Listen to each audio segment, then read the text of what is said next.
Well, that is now Wolves, Everton, Palace, and Brighton. Arsenal are winning games, but it's nasty.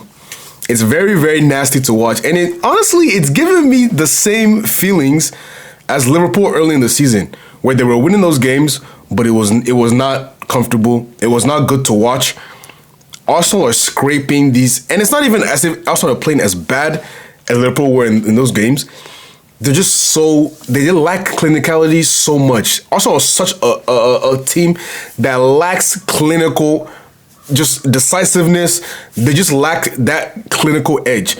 When I watched Man City earlier this morning, and I saw Haaland, Foden, Cherky, they're such clinical players. Not every game, but for the most part, they're just clinical players. Where every one or two, maybe max 3 games, you see them score or make a decisive contribution to the game. I look at this Arsenal team, and it's good football. It's cute. They dominated Brighton in that first half with ease. It was like 15 shots or something in that first half. It was domination, and they only leave with 1 goal. And it's not even like it's a boom boom boom tap in boom boom boom great high XG finish. It's a great strike from Martin Odegaard outside of the box. That's the way they scored their first goal. And then you look at the rest of the game, there's no clear cut. They might create some, but it's not even about creating it. It's about finishing it for Arsenal. They don't take quality chances. And I'm so certain it will cost them, because you cannot continue playing this way. You need clinical finishing. When you dominate teams like this, you have to be clinical. Because you look at the end of the game in the second half, when Brighton get the equalizer, a goal to pull it back, now you're under pressure for the rest of the game. You could have put 3-4 past this Brighton team by the time they scored that goal. And you should have put 3-4 past this Brighton team before they scored that goal. All the possession, all the chances, and you only leave with 2 goals. And 1 goal is a worldie outside the box. The second goal is an own goal. Like, this cannot continue. How many games do Arsenal need an own goal? I think in the last 4 games, the last 5 games, they've had 4 own goals. There was 2 goals against Wolves. I remember that vividly. There was an own goal against Crystal Palace. Yeah. And now another one against Brighton. 4 own goals in the last 4 games. That's not sustainable. You have to take your chances. You have to score goals. Because also, this Arsenal team, they have everything else they need. They have the strong defense. They have a very good midfield that can be fluid. Odegaard, Marino, Rice, Eze, Zubimendi, even Norgard can come in there and do a job. You have all the pieces in the defense that you need, all the pieces in the midfield that you need. When it comes to the attack, take your chances. Because if you do not take your chances, if you don't take your chances, City will catch you.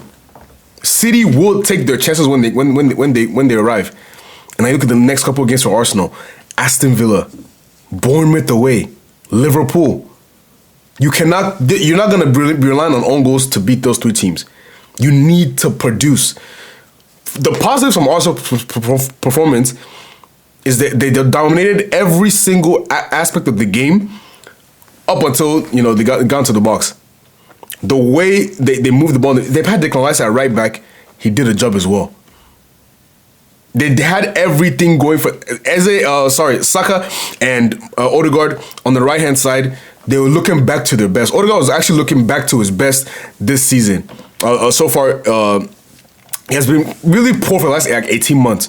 But this game kind of showed the glimpse of why Odegaard is so highly regarded by certain Arsenal fans. I know some people will be harsh on him and say, "Oh, he doesn't move the ball fast enough. Maybe Eze should take that spot." He's kind of reminding some fans why he's the captain of this team and why he deserves to play in that kind of 10 position. But Saka again, and I've been critical on Saka on many occasions. I'm going to be critical again. The end product has not been consistent enough. Right, all this talk people have about, is it Olise, Yamal, Salah, Saka? Like, you see why people say Olise has jumped Saka because of games like this. It's so inconsistent. You get in great positions, the finish is poor. The shot gets blocked.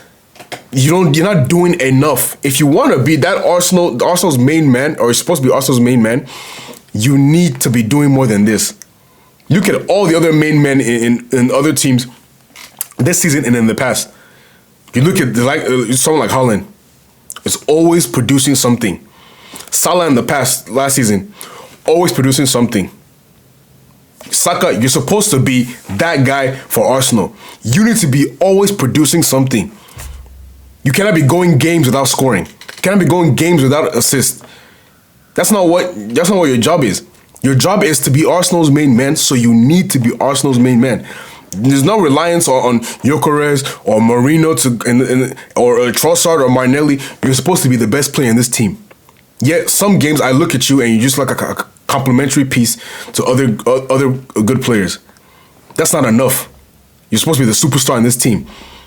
And that's the kind of impression I get from a lot of Arsenal players is they're just good players that they do a good job, but they work well in a system together. That's the best way I can put it. They work well in a system together, but when it's actually time for individual superstar ability to shine through, I don't think any of them possess it. I don't think any, but the system is so good. The structure is so good. They're going to win. If anybody here has ever watched, NBA, if you ever think about teams like Utah Jazz in the past, Atlanta Hawks, right? All those teams, they don't have really any superstars, but they're really well coached. They have a really good balance. Everybody contributes, and then they win 60, 65 games. That's what Arsenal look like. That's what Arsenal look like. Bring it to modern times. You're supposed to be, if you're going to be OKC and win this league with your great defense and your great balance and great depth, Saka is supposed to be SGA. That's who you're supposed to be. You're supposed to be the star of the show, the guy that averages 30 points a game. You're supposed to be that guy. And if you don't watch basketball and you don't understand the references, then I don't know. But you're supposed to be the Yamal of your team, the Mbappe of your team, the Haaland of your team, the Salah of your team, the Kane or Olise of your team.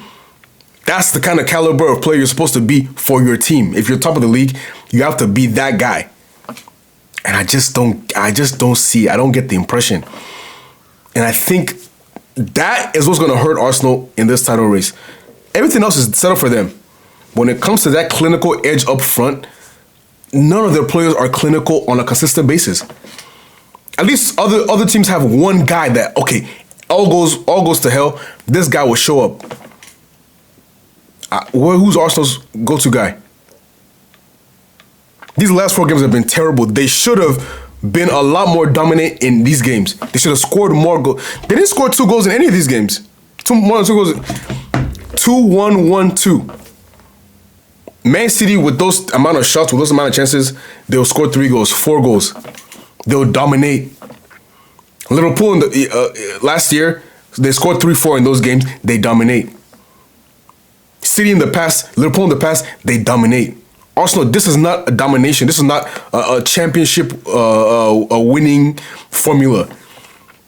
And with City performing like they're performing, you cannot continue in this manner, or they will catch you.